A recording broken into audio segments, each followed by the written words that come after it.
사실 모든 좀 기업들이 회사에서 이 자살과 관련된 거는 죽음을 스스로 선택했다는 게 어느 이제 하나의 그게 단초가 돼서 마치 대부분 그 대응들이 비슷하더라고요. 그 질병과 업무 관련성이 없다. 개인사다. 그래서 그렇게 하는 것들이 대부분의 산재 소송에서도 회사들이 보여주고 있는 태도입니다. 네.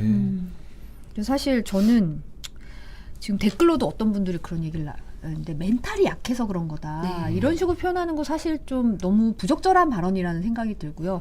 저희가 사실 이 문제를 취재를 하는 이유도 이게 그냥 개인의 극단적인 선택이 아니라 사회적인 타살이고 시스템적으로 문제가 있기 때문에 우리가 이런 부분을 어떻게든 바꿔야 된다는 것 때문에 그런 거잖아요. 이런 의미, 이런 죽음을 막기 위해서. 네.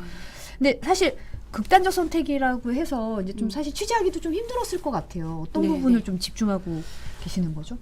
사실 이게 개인적인 어떤 멘탈이 약해서 정신력을 탓하기 시작하면 사회적 죽음은 절대 해결할 수 없다는 저희가 판단을 했고요. 사람이 죽음으로 자기를 어떻게 보면 스스로 극단적인 선택을 할 때까지는 많은 정말 그 암시들이 있고 신호들이 있고 여러 가지 원인들이 있다는 것, 그리고 그 원인들이 공통적인 점이 있다면 이건 사회적 문제고 사회가 분명히 적극적으로 나서서 해결해야 된다고 생각을 했고요. 네. 실제로 작년에 자살 사건 13,000건 가운데 업무상 재해로 분류된 거는 500건이 안 돼요. 4%가 안 되거든요. 그런데 정신과적 문제, 그러니까 정신질환으로 분류된 거는 5,000건이 돼요. 그러니까 실제로는 업무상으로 인한 정신적 스트레스로 인해 극단적인 선택을 한 숫자가 훨씬 우리가 생각하는 것보다 훨씬 많다라는 얘기죠. 그러네요. 분류 자체가 일단 문제가 있어 보이는데 아까 뭐 일본 얘기 잠깐 하셨지만 다른 나라 같은 경우는 어떻게 지금 진행이 되고 있습니까? 네, 일단 이 과로 자살에 대해서는 일본이랑 비교를 하는 게 제일 적절할 것 같아서 일본을 비교를 하자면요. 2001년까지만 해도 일본이 우리나라보다 자살률이 더 높았습니다. 네. 그만큼 그 일본의 과로 문화 이거 상당히 심각했던 문제였는데 이걸 일본 같은 경우에는 이건 사회적으로 해결해야 할 문제다. 그래서 2014년도에 세계에서 유일하게 과로사 방지법이란 걸 만들고 네. 과로 자살을 법률 용어로 정하고는 네. 이제 계속 관리를 하는 거죠. 그렇게 하고 나서 상당한 변화가 있었습니다. 이제 일본 같은 경우에는 인구 10만 명당 자살자 수가 22명 안팎을 계속 유지를 해왔었거든요. 네. 그랬는데 과로사 방지법이 추진되기 시작하면서 매년 자살률이 줄어가지고요. 지금은 15명 이하로 떨어졌어요.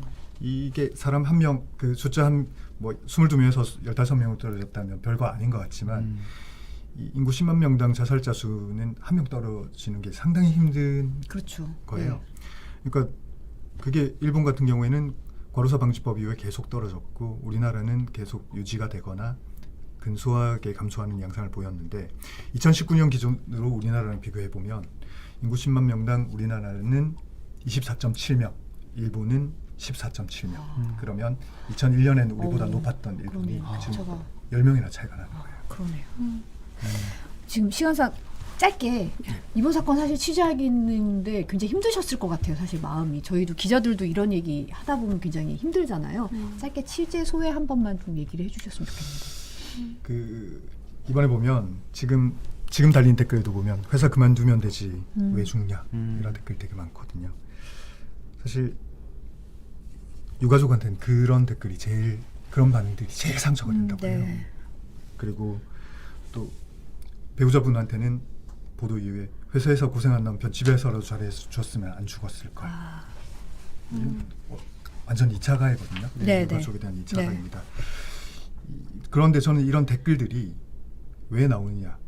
이게 바로 이제 과로 자살을 개인의 문제로만 보는 우리 사회의 편견, 시각 그거라고 생각을 합니다. 네네.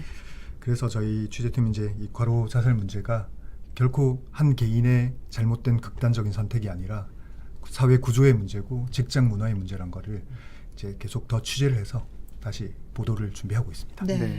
사실 죽음을 역추적해서 진짜 죽음의 원인을 밝히는 일은 참 어렵다는 생각이 이번에도 좀 들었는데요.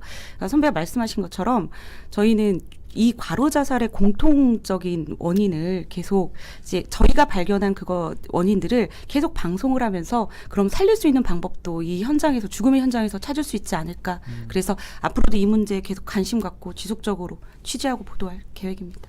네. 추가 보도가 뉴스데스크에서 또 이어진다고 하니까 많은 관심 부탁드리고 네. 오늘 경제팀의 차주혁 기자 그리고 홍신영 기자와 함께 관련된 이야기 나눠봤습니다. 네, 오늘 감사합니다. 고맙습니다. 감사합니다.